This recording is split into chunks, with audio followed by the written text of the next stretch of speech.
Assalamualaikum warahmatullahi wabarakatuh. Hai guys, terima kasih ya sudah nonton lagi channel aku.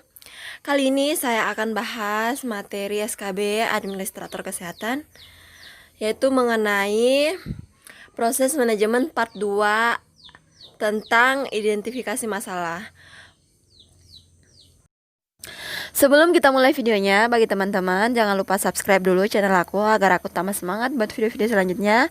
Dan jika kalian suka video ini, teman-teman bisa like dan teman-teman juga bisa komen di bawah kira-kira konten apa yang akan selanjutnya kita bahas. Teman-teman juga bisa share ke semua sosial media teman-teman, dan teman-teman jangan lupa nyalakan notifikasi lonceng agar teman-teman tidak ketinggalan video-video yang akan aku upload. Selamat belajar teman-teman. Bagi teman-teman yang belum nonton part satunya, proses manajemen part 1, teman-teman bisa nonton dulu, yaitu mengenai analisis situasi masalah kesehatan. Jadi teman-teman setelah nonton video itu, baru lanjut di video ini agar teman-teman bisa lebih mengerti lagi. Oke.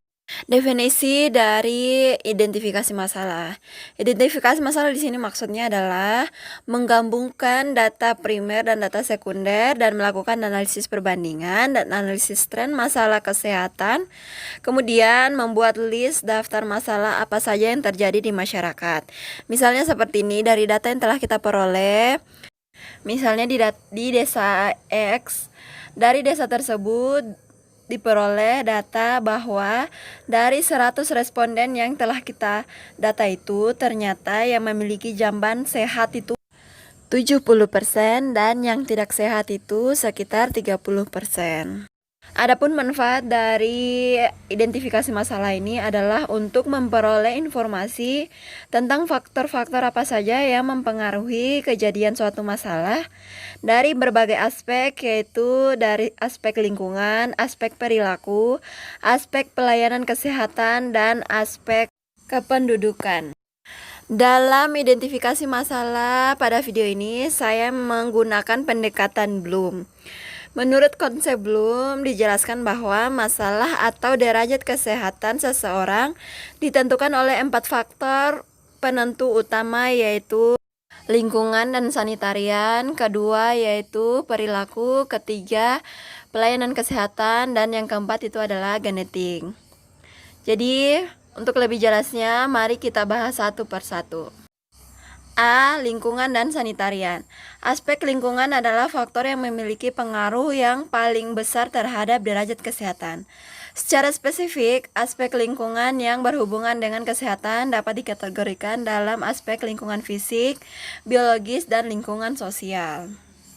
Yang termaksud dalam lingkungan fisik di sini maksudnya adalah suhu, udara, kelembapan, penyinaran matahari, kebisingan, dan lain-lain. Semua aspek di atas mempengaruhi terjadinya penyakit dan tingkat kesehatan masyarakat.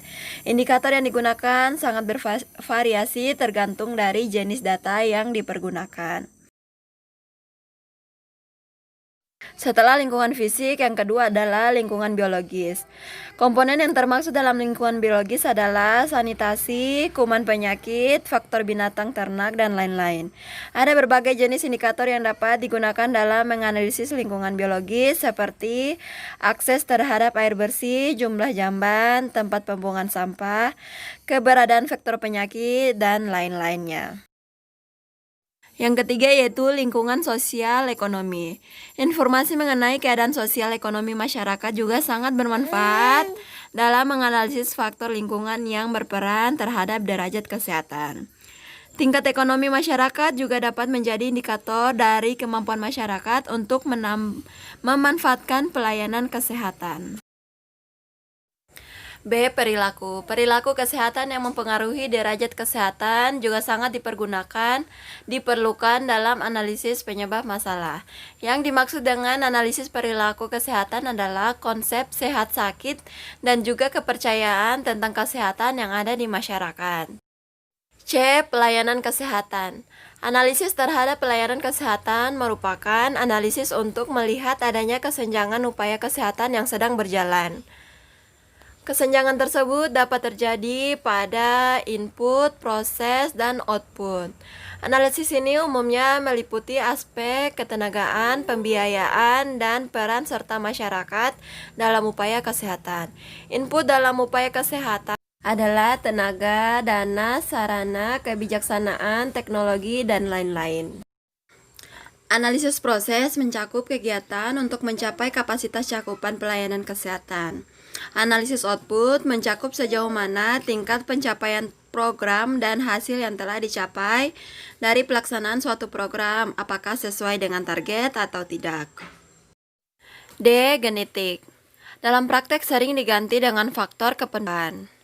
Data faktor keturunan atau hereditas yang mempengaruhi status kesehatan biasanya sulit didapatkan. Oleh karena itu, analisis faktor kependudukan dilakukan dengan analisis demografi. Data demografis penting untuk menentukan besaran masalah dan juga besaran target program. Keempat itu analisis data. Analisis data dipengaruhi oleh pertama itu analisis faktor lingkungan. Aspek lingkungan menurut teori Bloom merupakan aspek yang memberikan pengaruh paling besar terhadap derajat kesehatan yang meliputi aspek lingkungan fisik, aspek lingkungan biologis, dan aspek lingkungan sosial.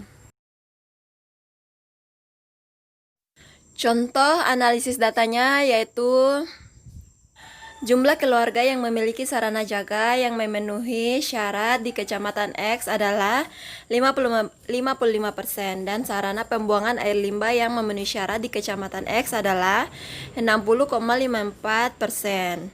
Jasa boganya rumah makan atau restoran dan TPM lainnya yang memenuhi syarat adalah 34,48%.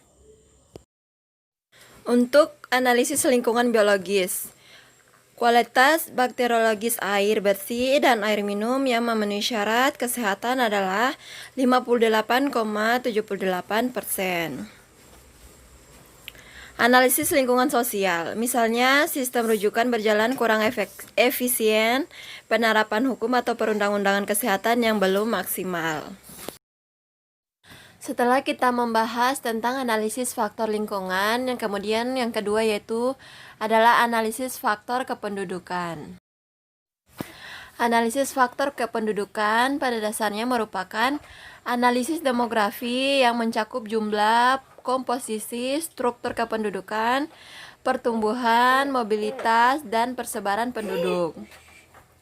Data yang dibutuhkan juga meliputi berbagai data spesifik seperti jumlah balita, ibu hamil, bayi, dan lain-lain.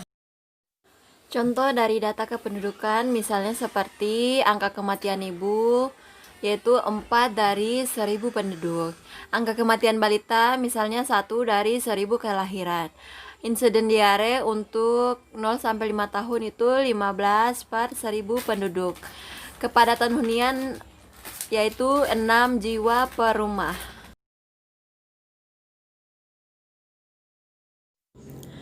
Ketiga yang akan kita bahas yaitu mengenai analisis faktor perilaku.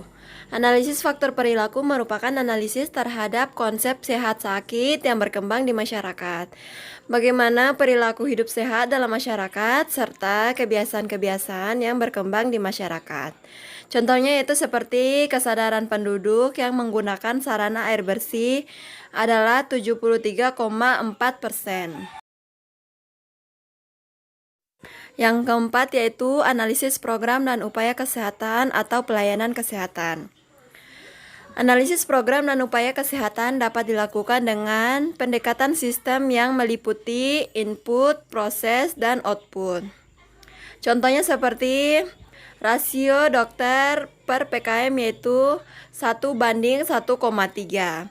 Rasio bidan per penduduk yaitu 1:per 3.000 penduduk. Proporsi persalinan yang ditolong oleh tenaga kesehatan adalah 61,70% dan kunjungan neonatus yaitu 73,70%. Distribusi tablet efek untuk ibu hamil adalah 72,30%. Setelah data dinilai akurasinya, selanjutnya data tersebut dianalisis untuk dapat menentukan masalah. Berikut ini adalah contoh analisis masalah dan penyebab masalah dengan pendekatan Bloom. Misalnya itu kita ambil contoh tingginya angka kematian ibu di Kabupaten X. Masalah kesehatan yaitu meningkatnya kematian ibu. Determinan faktor. Yang pertama itu pelayanan kesehatan. Ditinjau dari pelayanan kesehatan, faktor-faktor yang mempengaruhinya yaitu petugas jarang atau kurang memberikan penyuluhan kepada masyarakat, khususnya kepada ibu-ibu hamil. Faktor yang kedua yaitu petugas bidan selalu tidak ada di tempat. Faktor yang ketiga yaitu peralatan yang ada di puskesmas masih belum memadai sehingga banyak ibu hamil yang tidak mau melahirkan di puskesmas. Faktor yang keempat yaitu pengetahuan para petugas masih rendah sehingga penyuluh jadi kurang menarik dan tidak berbobot. Determinan faktor yang kedua yaitu faktor lingkungan. Lingkungan mempengaruhi seperti yang jauh dari tempat tinggal dan kurangnya istirahat, dan tidak sesuai dengan adat istiadat yang ada di Kabupaten X.